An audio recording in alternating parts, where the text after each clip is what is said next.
قال المصنف الحبيب أحمد بن زين الحبشي رضي الله تعالى عنه وأرضاه ونفعنا به وبعلومه في الدارين آمين رضي الله عنكم.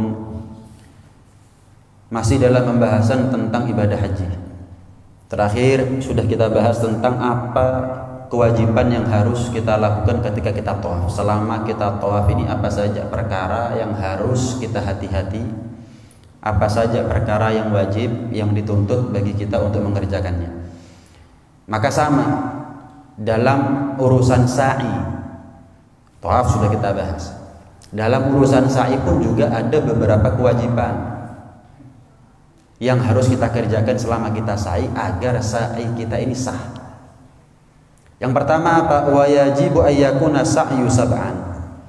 Yang namanya sa'i itu adalah mondar-mandir dari Safa ke Marwah. Ibda'u bima bada'allahu bih. Rasulullah SAW bersabda, mulailah dari bagaimana Allah memulai di dalam Al-Quran. Inna Safa wal Marwata min sya'airillah.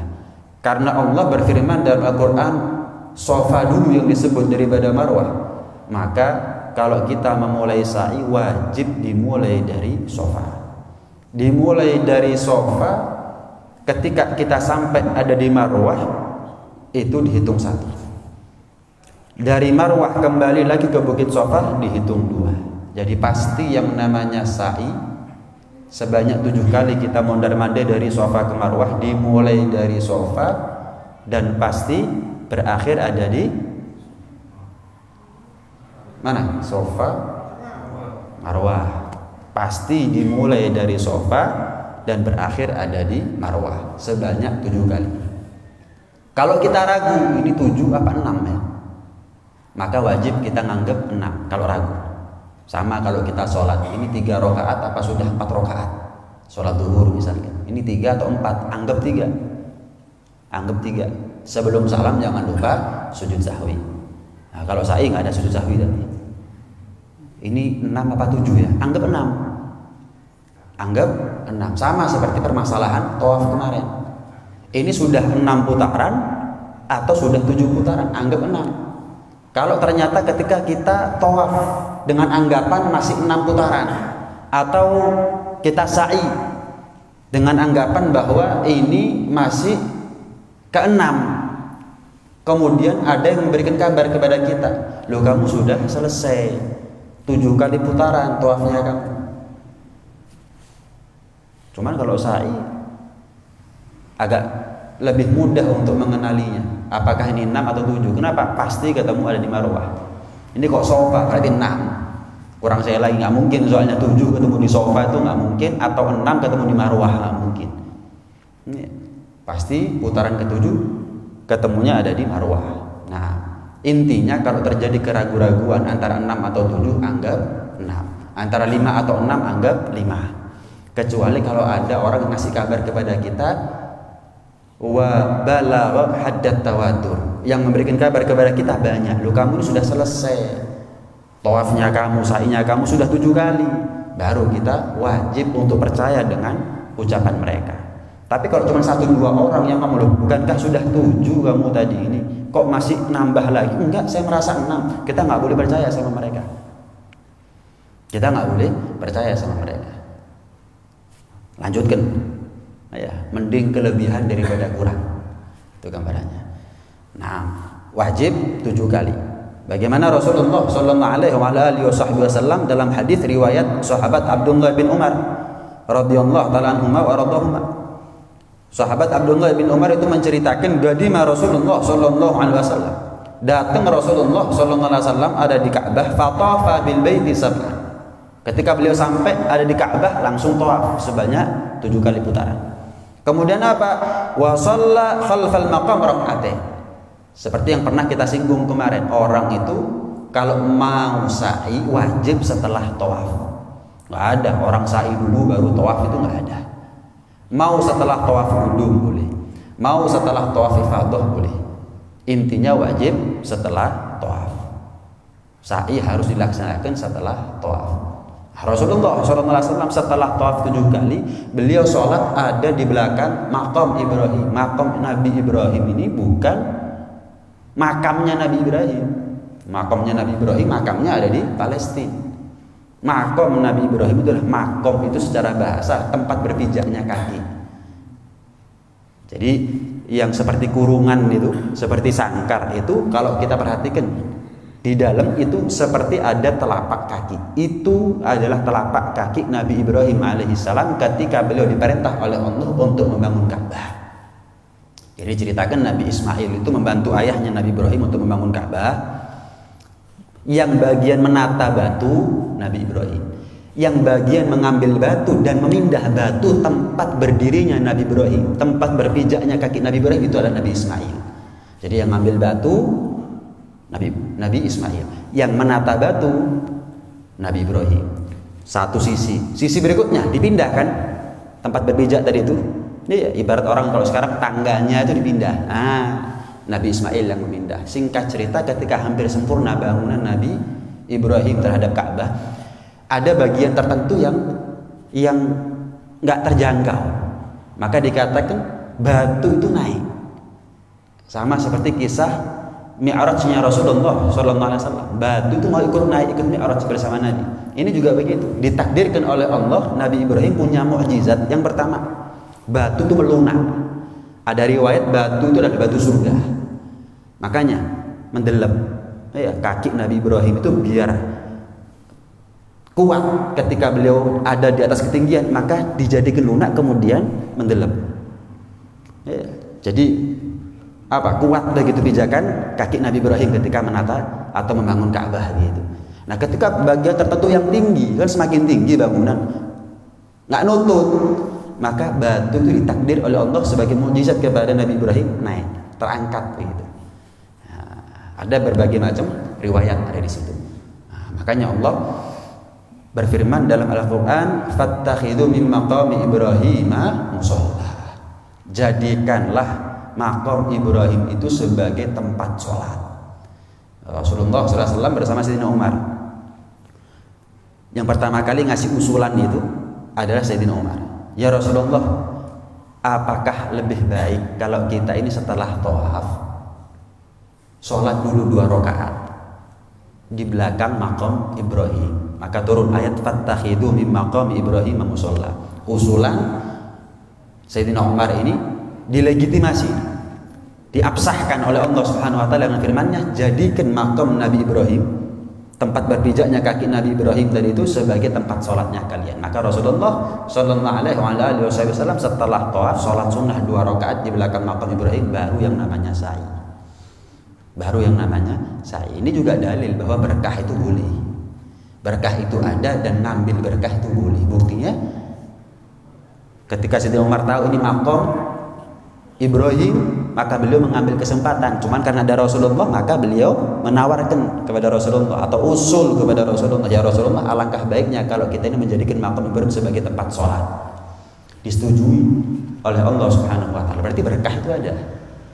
Berkah itu ada yang mengena kepada tempat, ada yang mengena kepada jasad, ada yang mengena kepada waktu dan lain sebagainya. Sudah pernah kita bahas itu. Nah, setelah sempurna nih bagian Ka'bah, sempurna terbangun. Dulu nggak ada atapnya di zaman Nabi Ibrahim. Setelah sempurna 4 sisi, maka Nabi Ibrahim itu sholat setiap sisinya, setiap sikunya 1000 rakaat. Setiap syukur sama Allah dikasih gampang, maka beliau sholat kepada Allah sebanyak setiap sikunya, setiap sisinya 1000 rakaat. Total berapa berarti? 4000 rakaat. Maka Allah bilang kepada Nabi Ibrahim, wahai Ibrahim, ma ahsana ma fa'alta, betapa bagusnya apa yang kamu lakukan. Tapi ketahuilah ada yang lebih gampang tapi lebih afdol daripada apa yang kamu lakukan. Ada yang lebih gampang tapi pahalanya lebih gede daripada kepayahan yang kamu lakukan sekarang. Apa itu? Luqmatun fi batni ja'i, sesuap nasi yang sampai ke perutnya orang yang lapar. Itu lebih afdal daripada sholat 4000 rakaat di depan Ka'bah sekalipun. Subhanallah. Abdullah bin Abbas radhiyallahu ta'ala anhu wa radhiyallahu, pernah beliau itu i'tikaf. Ketika iktikaf ada satu sahabat itu mau minta tolong tapi sungkan. Kenapa? Ya namanya orang iktikaf diputus. Kalau dia minta tolong akhirnya keluar nih, enak-enak iktikaf. Akhirnya memberanikan diri karena kepepet. Abdullah, saya ada hajat sama kamu. Saya ada perlu sama kamu. Kamu bisa bantu nggak? Bisa nolong nggak? Oh siap. Duh, kok kamu seneng? Kok kamu bergegas? Semangat begitu Abdullah. Tadinya saya ini mau maju kepada kamu, mengutarakan niatnya saya. Permintaan tolong saya ini mikir karena kamu lagi iktikaf. Kok kamu semangat? Duh, jangan lupa bahwa Rasulullah SAW pernah bersabda, man masya fi hajati akhihi, barang siapa yang berjalan di dalam hajat saudaranya, menuntaskan, membantu, menolong, meringankan hajat saudaranya, kana khairan lahu min i'tikaf ashri sini, daripada i'tikaf 10 tahun kalau perlu. Jadi saya ini meninggalkan apa yang penting kepada yang lebih penting. I'tikaf pribadi sifatnya, tapi kalau membantu orang lain bukan hanya keuntungan saya, keuntungan juga bagi mereka yang dibantu. Nah, karena itu kadang-kadang kita ini bingung sama amal pribadi. Mungkin ada di antara kita ahli puasa Senin Kamis, ada di antara kita yang ahli zikir, sekian kali istighfar, sekian kali sholawat. Mungkin ada di antara kita yang ahli tahajud. Cuman kadang-kadang kita ini bangga dengan itu, lupa dengan sesuatu yang lebih penting daripada itu, yang pahalanya lebih besar, lebih utama daripada itu semuanya. Apa itu? Luqmatun fi batni ja'i. Luqmatun fi batni ja'i, sesuap nasi, ya sesuap nasi yang sampai ke perut orang yang lapar. Apalagi musim corona seperti ini. Kalau kita ngeluh, apalagi mereka yang taraf ekonominya ada di bawah kita, apa nggak tercekik mereka? Bayangkan kalau kita membantu mereka. Wah, corona kok nulung Ustaz. Loh ya, Allahu fi aunil abdi maka al abdu fi auni akhi. Allah itu nulung hamba selama hamba itu nulung orang lain. Allah itu perhatian kepada seseorang selagi orang itu perhatian sama orang lain. Allah itu peduli selagi dia peduli sama orang lain. Itu sabda Nabi SAW. Justru ketika kita susah, bantu orang lain. Karena nggak ada yang bisa menyelesaikan permasalahan kita kecuali Allah Subhanahu Wa Taala. Mau kita selesaikan sendiri nih masalahnya kita, yakin beres. Minta tolong sama Allah. Dengan apa?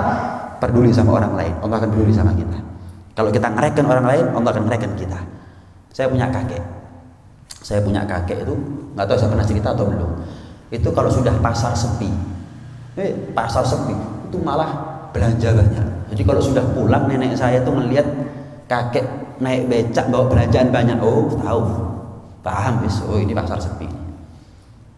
Kenapa? Karena beliau, kakek saya berpikir, kalau saya sepi, ngerasakan susah, lah gimana mereka? Kalau saya pulang, pasar sepi masih ada makanan. Lah kalau mereka pasar sepi, mungkin dia bisa makan, keluarganya belum tentu bisa. Bahkan mungkin yang jualan nggak bisa makan, apalagi keluarganya, anak istrinya, kesian. Maka beliau bantu. Iya, belanja-belanjaannya dibeli sama beliau, pulang bawa lombok, bawa berambang, bawa tongkol, bawa macam-macam sudah. Lihat, jadi justru mancing rezeki. Al-Imam Ja'far As-Shadiq mengatakan, aku ini fakir, maka aku berniaga dengan Allah dengan sedekah.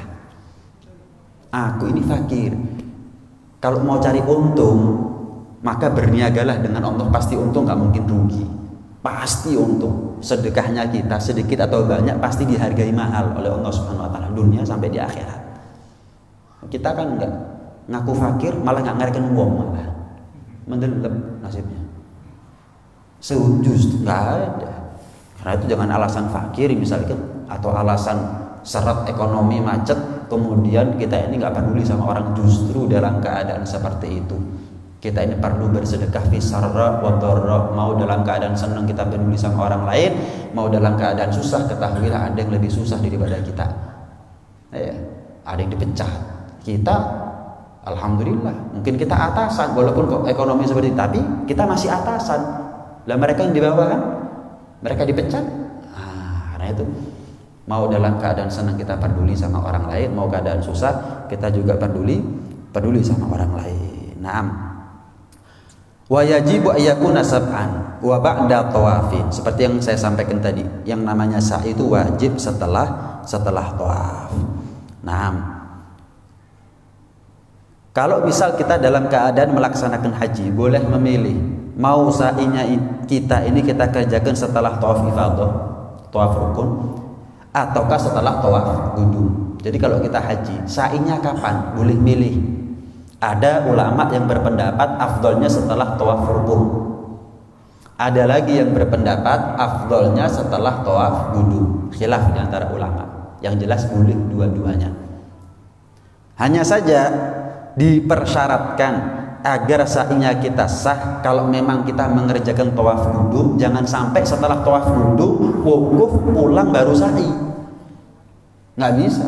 Kalau kita datang ke Mekah mepet misalnya dengan pelaksanaan wukuf, maka kita tawaf qudum. Setelah tawaf qudum kalau masih memungkinkan kita sa'i. Nggak boleh kita setelah tawaf qudum berangkat ke Arafah untuk wukuf, tahu-tahu pulang dari Arafah sa'i, nggak pakai tawaf. Nggak bisa. Berarti mau nggak mau, kalau setelah tawaf qudum kita wukuf di Arafah, maka nggak ada kemungkinan lain kita untuk melaksanakan sa'i kecuali setelah tawaf ifadah.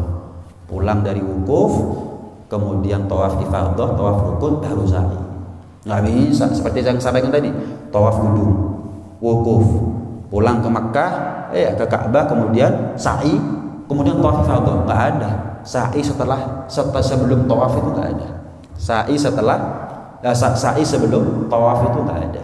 Pasti setelah tawaf qudum. Jadi kalau setelah tawaf qudum, kalau memang nutut, ya langsung sa'i boleh. Kalau nggak nutut, ya sudah wukuf. Terus sa'inya kapan? Nunggu pulang, kemudian tawaf, baru sa'i. Itu syarat agar sa'inya kita ini sah secara syariat. 7 kali. Kemudian ba'da tawaf wa ayyubda'a bis Safa wa yukhtam bil Marwah. Dimulai dari Safa dan diakhiri ada di Marwah, seperti yang sudah saya sampaikan tadi. Naam. Wa wajibatul haji. Kan pernah kita tahu, ada rukun, ada wajib, ada sunnah. Kalau rukun ini kalau nggak dikerjakan batal hajinya kita. Ada yang namanya wajib. Rukun sama wajib sama-sama wajib. Cuman ada perbedaannya apa? Kalau rukun kalau nggak dilaksanakan hukum hajinya nggak sah. Kalau wajib hukum hajinya tetap sah kalau nggak dikerjakan. Tapi wajib bayar denda. Sama-sama wajib. Sebagaimana kita ini wajib melaksanakan rukun-rukunnya haji, kita wajib untuk melaksanakan wajibat-wajibatnya haji. Kalau kita tanpa ada uzur tidak melaksanakan wajib-wajibnya haji, nggak bayar denda, maka hukumnya adalah berdosa. Hukumnya adalah berdosa. Apa saja sih kewajiban haji itu yang wajib kita kerjakan? Yang pertama adalah al-ihramu minal miqat. Ihram ada di miqat. Berangkat dari titik yang sama, berangkat dengan pakaian yang sama. Antara orang yang kaya dengan yang miskin, miqatnya sama. Nggak ada mentang-mentang kaya miqatnya dekat, yang miskin jauh suruh jalan dulu. Nggak ada. Mentang-mentang kaya misalkan pakaian ihramnya dari Sutra, impor dari Paris, impor dari Milan. Saya itu nggak ada. Berangkat dari titik yang sama dengan pakaian yang sama, keadaan yang sama. Nggak ada. Mau yang punya mobil mewah, walaupun nggak punya kendaraan, walaupun roda 2, sama, kewajibannya sama. Berangkat dari titik yang sama dan dalam keadaan yang sama. Nggak ada. Kita ini kembali kepada Allah membawa bekal lebih daripada ketakwaannya kita. Inna akramakum indallahi atqakum. Yang paling mulia bukan yang paling kaya, yang paling mewah kendaraannya, yang paling wah pakaiannya. Enggak. Yang paling mulia di antara kita adalah siapa yang bertakwa. Kita ini menghadap kepada Allah bukan bawa duit, jabatan, pakaian, tapi kita menghadap kepada Allah membawa satu. Mau yang kaya, mau yang miskin, mau pejabat, mau rakyat, mau alim atau awam, bawanya satu. Apa itu? Ketakwaan. Wa tazawwadu fa inna khairaz zadi taqwa. Berbekal dirilah kalian, tapi ketahuilah sebaik-baik bekal itu adalah ketakwaan. Itu ayat turun ketika Rasulullah beserta para sahabat untuk melaksanakan haji. Berbekal dirilah kalian, tapi jangan lupakan bekal sebaik-baiknya bekal, yaitu ketakwaan. Kita kadang-kadang kalau mau haji atau umroh yang dibingungkan pakaiannya, kemudian apa misalkan hotelnya, kemudian pesawatnya, duitnya, belum berangkat sudah mikir oleh-oleh, ini buat beli ini buat beli ini. Nggak apa-apa, tapi jangan lupakan apa yang lebih penting daripada itu apa? Fa inna khairaz zadi taqwa, takwanya kita. Ketakwaan nggak bisa dibeli dengan uang, walaupun dunia beserta isinya adalah miliknya kita, nggak bisa. Percuma kalau kita ini berangkat haji, berangkat umroh, menelan biaya yang besar, memakan waktu yang lama, jauh dari keluarga sedemikian lama, kalau ternyata kita nggak bisa jaga pandangan ada di sana. Yang laki ngeliat perempuan ayu-ayu, yang perempuan ngeliat yang laki ganteng-ganteng ada di sana. Belum lagi kadang-kadang kita di sana terjadi sesuatu yang bisa buat kita marah, bisa nggak nahan emosi? Kenapa? Ini tempat yang suci. Bisa nggak di sana kita ini nggak kepikiran sesuatu yang buat kita lupa dari Allah Subhanahu Wa Taala? Misal nyampe sana banyak tidur, dia kan rugi pindah dulu. Seharusnya kan, saya sudah umroh Ustaz, pakailah baca Al-Quran, sholat 5 waktu di Masjidil Haram misalnya kan. Khutbah Jumat berangkat kalau perlu mulai subuh nggak keluar. Kenapa? Pulang belum balik kita. Berangkat subuh nggak pulang sudah. Sampai nanti duhur sholat Jumat baru pulang. Kenapa? Di Indonesia kita ini belum tentu mulai subuh sampai dikunci Ustaz masjidnya Ustaz. Kalau Ka'bah kan nggak dikunci. Kesempatan buat kita seumur hidup. Cuman sekali. Belum tentu kita balik kita bisa ngelakoni hal yang sama walaupun dekat masjidnya. Belum tentu. Nah, kalau dari hotelnya kita ke Ka'bah kan mungkin agak jauh, ada yang dekat. Walhasil kita nyampe ada di sana dibingungkan adalah bekal ibadah. Bekal ibadah itu yang paling penting. Makanya khotib itu naik di atas mimbar wajib untuk menyeru ketakwaan. Jangan heran kalau kita ini mendengar khotib ketika khutbah selalu menyeru kepada kita untuk bertakwa. Selalu mengutip ayat ya ayyuhalladzina amanu taqullaha haqqa tuqatih wa la tamutunna illa wa antum muslimun. Ya ayyuhalladzina amanu taqullaha wa qulu qawlan sadida yuslih lakum a'malakum. Sampai kita dengerin. Itu bukan masuk telinga kanan keluar telinga kiri. Itu ibarat alarm yang selalu berbunyi kepada kita setiap Jumat. Takwa. Kenapa? Ini sebaik-baiknya bekal. Sahabat pernah ditanya, apa sih definisi ketakwaan itu? Maka sahabat yang ditanya ini berbalik tanya kepada yang nanya, kamu pernah nggak lewat satu jalan yang di situ ada durinya? Oh ya pernah. Apa yang kamu lakukan kalau kamu lewat satu jalan terhalangi oleh duri? Ya saya patahkan atau saya lompati. Selesai. Itu namanya ketakwaan. Maksudnya gimana? Dilarang, ya jangan dilakukan. Kita bisa menghindar, ya menghindar. Kita bisa cari jalan yang lain, ya cari jalan yang lain. Cari jalan yang lain. Menghindar. Apalagi zaman sekarang, perintah atasan Ustaz. Ngobrak-ngabrik usahanya orang alasan perintah atasan. Loh, kalau perintah atasan nyuruh dolim terus mau dolim gitu. Perintah atasan tidak menghalalkan apa yang haram. Orang hanya bisa sembunyi di balik ketiak ya apa maneh. Perintah atasan. Loh, jadi kamu kalau disuruh bunuh orang gitu karena perintah atasan. Kamu disuruh dolim sama orang karena perintah atasan. Nggak bisa. Ini kan sering sekarang orang perintah atasan. Kok enak? Lah perintahnya Allah kapan? Perintahnya Rasulullah kapan? Ajaran syariat agama gimana? Mau minta syafaat sama atasan atau minta syafaat kepada Rasulullah? Mau minta surga kepada atasan atau minta surga kepada Allah? Terus gimana Ustaz kalau saya dipecat? Bosnya kamu juga bisa dipecat. Satu. Yang kedua, kalau saya dipecat makan apa? Lah sebelum kamu kerja makan apa?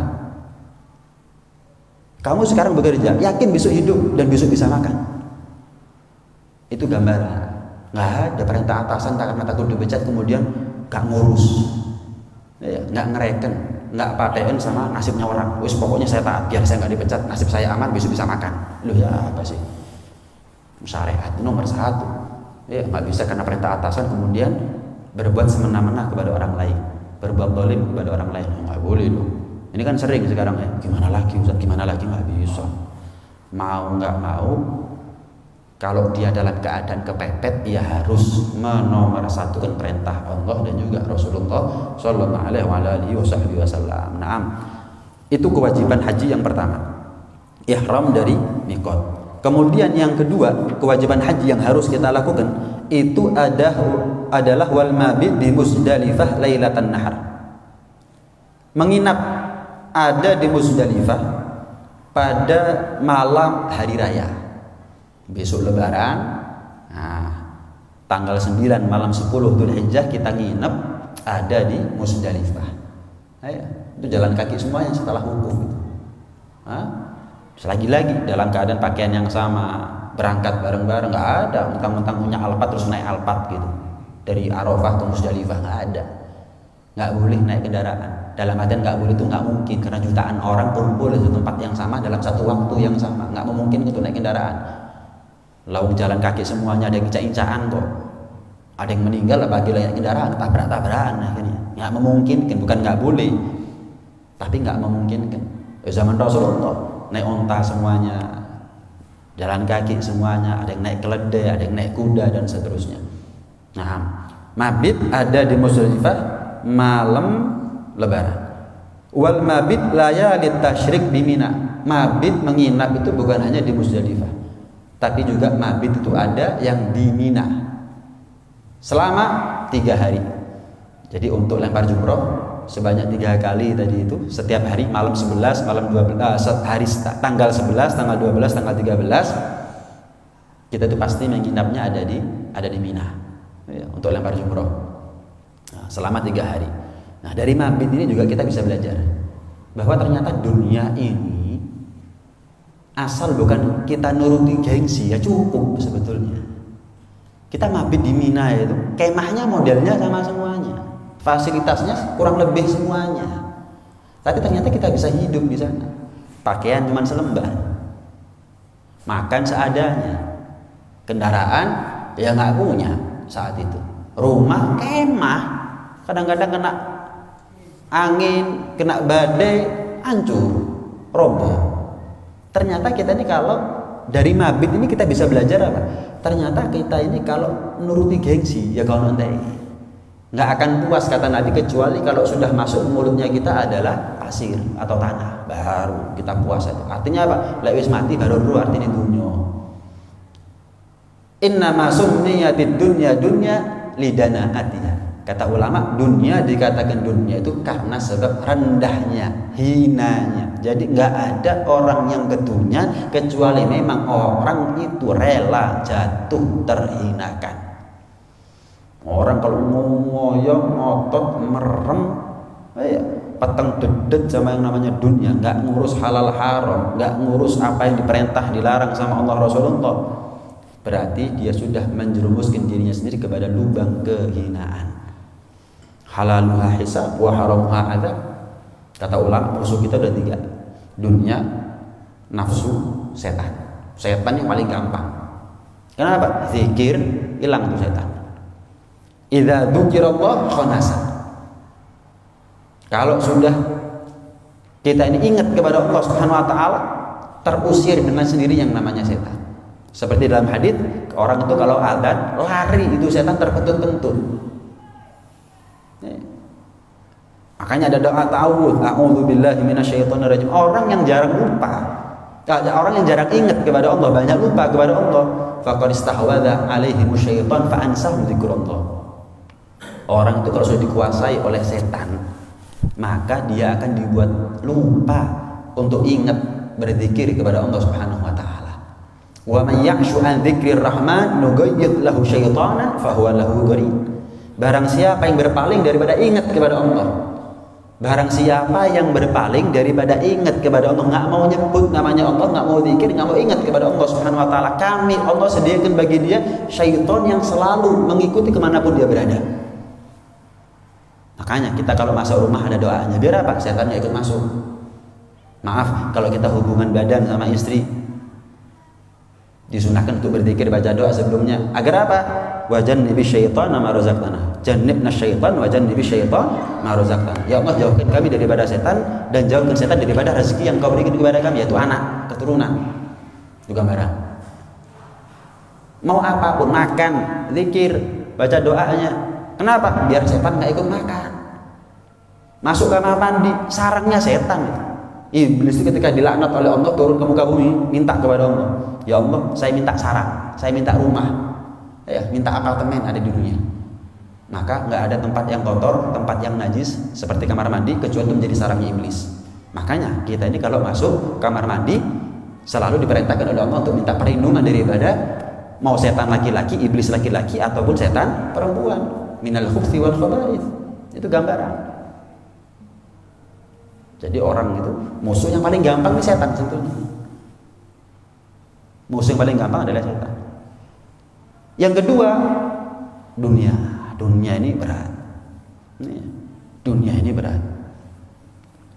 Nggak ada bala dari orang yang baru meninggal, kecuali bala musibah terberat yang dia alami adalah ketika dia ditanya, dihisab oleh Allah harta yang dia tinggalkan. Loh, kenapa itu adalah musibah yang terberat? Nggak melok ngerasakno tapi ditakoni oleh Gusti Pangeran. Harta yang kita wariskan itu tetap ditanya oleh Allah Subhanahu wa taala. Dari mana kamu dapatkan dan kamu gunakan untuk apa? Oh, saya punya dulu waktu hidup beli mobil, mobilnya dipakai untuk apa? Dari mana kamu dapatkan? Oh, saya punya rumah dipakai untuk apa? Dari mana kamu dapatkan? Oh, punya ini, punya itu. Dari mana kamu dapat dan digunakan untuk apa? Min aina akhadha wa fima anfa'ah. Tuh, kita ini kadang-kadang keluar dari rumah, lengkap, helm, spion, surat-surat, sepeda motor standar, nggak modifikasi macam-macam. Melihat cegatan, kaget, sampai deredek. Apakah ini yang namanya cinta? Kadang-kadang, ya ada miminya begitu ya. Kaget, kadang-kadang panik sampai muter balik baru mikir, lah apa saya ini muter balik? Tanya SIM saya bawa, STNK pajak bayar, sepeda motor standar, helm pakai, lalu kok saya balik? Tanya apa saya siap jawabannya. Paling 1 menit dia hisap sama Pak Polisi, lanjut. Lalu aku muter balik, resiko nyawa, merugikan orang lain, membahayakan orang lain, membahayakan dirinya sendiri. Lalu apa? Lah kita menghadap kepada Allah, mau lari kemana kita? Mau putar balik kemana kita? Siap. Kita ini menghadapi Pak Polisi, siap. Jawabannya apa? Kaget, shock, panik. Lah gimana kita ketika ditanya sama Allah Subhanahu wa taala? Siap kita.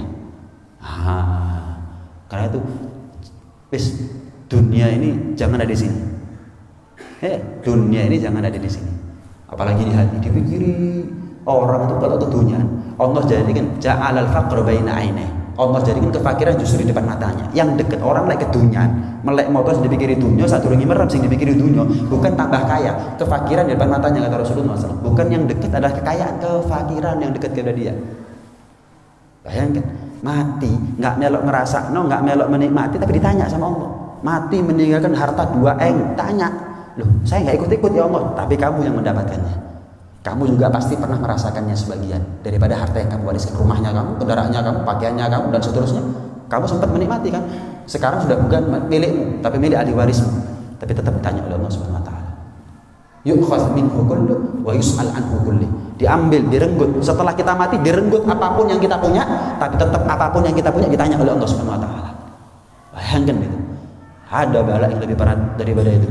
Setelah meninggal ini terbebani dengan hisab akan dunia yang dia punya, padahal nggak ikut merasakan. Karuan kalau ikut merasakan ditakoi, ya siap tanggung resiko. Ini nggak ikut menikmati, tapi ditanya, dihisab oleh Allah Subhanahu wa taala.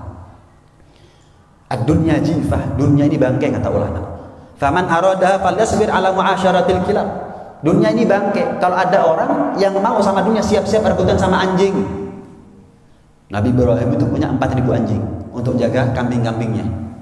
Kambingnya banyak, nggak mungkin dijaga sendirian. Karena begitu banyak kambingnya, beliau punya 4.000 anjing. Setiap anjing dikasih kalung emas. Setiap anjing. Nabi ini apa yang mereka lakukan itu ada hikmahnya, ada pelajaran. Sampai satu sahabat daripada umat Nabi Ibrahim alaihissalam tanya, apa perlunya? Adalah cuman anjing yang dikasih emas. Dibalik sama Nabi Ibrahim, bukankah emas itu adalah dunia dan tidak ada dunia itu kecuali seperti bangkai, dan bangkai pemiliknya adalah anjing. Aku hanya memberikan sesuatu kepada pemiliknya, selesai. Kenapa kalian tanya? Itu gambarannya. Jadi nggak ada artinya sebetulnya dunia ini, nyusahno sebetulnya. Karena itu jangan dipikir dunia itu belum kita lahir. Masih umur 4 bulan sudah dipastikan sama Allah, nggak kurang nggak lebih. Sholat nggak sholat ya rezekinya kita segitu, taat maksiat rezekinya kita segitu. Buat apa mikiri sesuatu yang sudah diurus sama Allah? Itu namanya ngelancangi, diurus sampai Gusti Pangeran sih dipikiri. Apa perlunya? Nggak percaya, nggak yakin sama Allah Subhanahu Wa Taala. Kadang-kadang kita minta tolong sama orang, yakin kok kalau dia bisa nyelesain urusannya kita. Padahal manusia itu kadang-kadang punya kelemahan, bisa sakit, bisa meleset. Dari janjinya bisa khianat. Kalau Allah nggak mungkin meleset. Udah urusannya untuk saya takdir kaya atau enggak udah diurus sama Allah, nggak usah ikut campur. Kenapa? Melancangi Allah diumbar kita akhirnya. Waliyadzubillah. Terakhir yang paling berat daripada itu semuanya adalah nafsu. Nafsu paling berat. Ada aduwik nafsu kallati baina janbaik. Musuh yang paling musuh itu adalah nafsu yang ada di dalam dirimu sendiri. Kalau setan ini faktor eksternal, musuh ada di dari luar. Kita pakai tameng namanya zikir, selesai. Tapi kalau nafsu, pulang dari perang Uhud, Rasulullah bilang apa? Raja'tum minal jihadil asghar ila jihadil akbar. Perang Uhud ini perang yang banyak memakan korban. Sahabat ada yang ditangguh dalam keadaan luka, tangannya putus, kakinya putus. Perang sedemikian lama belum ketemu keluarga, air mata belum kering, luka belum sembuh. Nabi bilang kita pulang dari jihad kecil menuju jihad yang lebih besar. Kaget sahabat, nggak istirahat nih. Ini yang luka gimana? Dipikir jihad perang, bukan, jihadun nafs, melawan yang namanya hawa nafsu. Nafsu itu pertamanya al-ammar bisu. Nafsu ini selalu mengajak kita untuk berbuat maksiat. Pertama kali Allah ciptakan nafsu itu membangkang. Pertama kali Allah ciptakan nafsu itu dipanggil sama Allah Subhanahu Wa Taala. Nafsu kemari, menjauh. Pertama kali Allah ciptakan nafsu dipanggil sama Allah, diam. Diperintah sama Allah kemari, menjauh, malah mendekat kepada Allah Subhanahu Wa Taala. Oh, minta diadab nih nafsu. Aku adab kamu dalam lautan lapar sekian tahun. Setelah diadab oleh Allah, ada di lautan lapar yang namanya nafsu mentas, dintas sama Allah Subhanahu Wa Taala. Nafsu kemari, lari nafsu dari. Beda sudah sikapnya. Tadi disuruh mendekat menjauh, disuruh menjauh mendekat. Nafsu kemari, lari, semangat menghadap kepada Allah. Nafsu menjauh. Artinya apa? Disuruh taat terhadap kewajiban dilakukan. Disuruh menjauh daripada kemaksiatan, juga semangat. Nah, dari sini bisa kita ambil pelajaran. Nggak ada sesuatu yang paling, iblis saja dulunya taat kepada Allah. Beda sama nafsu. Nafsu ini mulai dari awalnya sudah membangkang. Makanya nafsu itu pertamanya adalah al-ammarah bisu. Selalu mengajak kita untuk berbuat kejelekan. Harus kita jinakkan nafsu sampai menjadi nafsu yang lawamah. Apa lawamah? Kadang api, kadang elek. Kalau dulu yang dominan maksiatnya, kalau sekarang separuh-separuh, 50-50. Yo diajak api, ya lumayan gampang. Diajak elek, ya lumayan lancar. Tuh. Diajak ke masjid, ya ayo. Diajak ke bioskop, nggih monggo. Wah, ini perlu dijinakkan ini. Perlu dijinakkan. Sampai kapan? Menjadi nafsu yang mutmainnah. Jiwa yang tenang. Ibarat kuda itu setirnya, kekangnya tangan kita. Mau kanan, mau kiri. Tapi kalau kuda liar, wah, kita yang jatuh. Nah, orang yang punya nafsu yang tenang, jiwa yang tenang, nafsu mutmainnah, itu mereka merasakan kenikmatan dalam ibadah lebih daripada orang yang maksiat merasakan kenikmatan dalam kemaksiatannya. Orang kalau maksiat kan merasakan nikmat dalam kemaksiatannya. Orang yang punya nafsu mutmainnah dalam taatnya mereka merasakan kenikmatan lebih daripada orang maksiat merasakan kenikmatan dalam kemaksiatannya. Bayangkan, bisa kita bayangkan nggak itu? Kita ini maksiat kan merasakan enak ya, manis, ngerasani wong lah manis. Oh iya, mau 2 jam itu nggak bosen gitu ya. Khatam 40 tetangga itu manis. Kita mau maksiat itu manis. Bisa dibayangkan nggak orang yang punya nafsun mutmainnah ketika mereka ibadah, kenikmatannya apa yang mereka rasakan? Sampai mereka mengatakan, "Lau kana ahlul jannah fil jannah bimithli ma nahnu fihi lakanu fi 'aisyin thayyib." Kalau memang orang masuk surga nanti, mereka merasakan kenikmatan sebagaimana kami di dunia, ketika kami taat merasakan kenikmatan yang sama, berarti betul surga itu enak. Jadi mereka merasakan kenikmatan surga sebelum masuk surga. Dengan apa? Dengan ibadah ketika mereka punya jiwa yang tenang, nafsu mutmainnah. Kita ini ibadah, tapi nggak ngerasakan kenikmatan, nggak ngerasakan manisnya. Maka kalau kita punya nafsu mutmainnah, kemudian kita ibadah, orang itu akan mengatakan betul-betul penduduk surga itu dalam kenikmatan. Kalau memang mereka dalam kenikmatan di surga, seperti kami mendapat kenikmatan dalam ibadah. Wah betul lah kan, fi 'aisyin thayyib. Nabi sholat sampai kakinya bengkak itu bukan apa-apa. Itu dalam keadaan nikmatnya.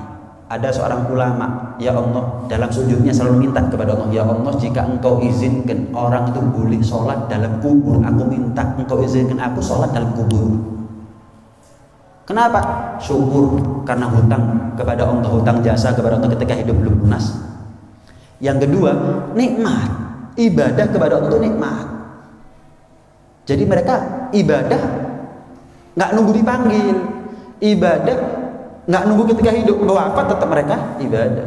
Itu gambarannya. Dari sini kita bisa belajar tentang arti kehidupan, tentang arti dunia, tentang arti kesederhanaan daripada ihramnya kita, daripada mabitnya kita ketika kita menginap ada di Musdalifah ataupun Mina. Mudah-mudahan Allah kuatkan iman dan Islam kita. Mudah-mudahan kita diakui sebagai umat Nabi Muhammad sallallahu alaihi wasallam. Allah gampang rezeki kita, Allah lancarkan rezeki kita yang halal, yang manfaat, yang barokah buat kita, keluarga kita, zahir batin dunia sampai ada di akhirat. Dan mudah-mudahan kita ditakdir untuk bisa haji, bisa umrah, ziarah ke makam Rasulullah sallallahu alaihi wasallam. Dan mudah-mudahan setelah panjang umur dalam keadaan sehat walafiat, Allah wafatkan kita dalam keadaan husnul khatimah. Dipanggil kita dengan panggilan sayangnya, ya ayyatuhan nafsul mutmainnah irji'i ila rabbiki radiyatan mardiyah fadkhuli fi ibadi wadkhuli jannati. Amin Allahumma amin. Amin ya rabbal alamin. Ini yang bisa kita pelajari ada di malam hari ini. Dan saya mohon maaf karena masih ada acara lagi, saya nggak bisa sholat isya di sini. Masih ke Bumiayu di Masjid Halal, saya sholat isya ada di sana nanti setelah acara. Karena jam 8 harus sudah selesai acara di sana. Jadi kalau terlalu mepet nggak enak, datang langsung ceramah itu masih muda soalnya. Ayo, kalau ditenteni, kalau sopo-sopo keledek, ayo kan begitu. Tak sholat. Yang minggu lalu saya nggak nutup. Sholat isya di sini di jalan sudah hampir setengah 8. Ya, nggak nutup. Jadi saya kodoknya sekarang. Sekali lagi saya mohon maaf tanpa niat mengurangi rasa hormat saya kepada panjenengan semuanya. Mudah-mudahan dipanjangkan umur kita, dipertemukan oleh Allah dalam keadaan lebih sempurna zahir maupun batin, dalam keadaan lebih baik zahir maupun batin. Amin ya rabbal alamin. Rabbana anfa'na bima 'allamtana. Rabbi